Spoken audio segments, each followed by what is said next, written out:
How to change payment method in your YouTube Premium. Hi everybody, welcome back to our channel. In this guide video, I'll show you the procedure on how can you change payment method.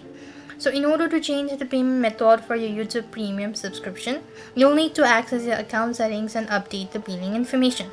So here what you need to do is actually want to open up your browser and open up youtube.com. Make sure that you're logged into the correct account or the one that you have a subscription.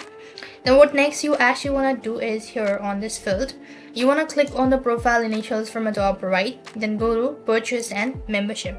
Unfortunately, I do not have a premium, so the interface will be quite different. But what you will need to do is here on the page where you manage your YouTube Premium membership, you'll see the current payment method. You just need to click or tap edit next to your existing payment method and choose the payment method you want to use. For example, Google Pay balance, PayPal, credit card or debit card. And if you're adding a new card, enter the required details. Then you want to click or submit to save your changes. And that is basically how it's done. I hope the video was helpful. Make sure to like, share and subscribe. Thank you for watching. See you in the next video.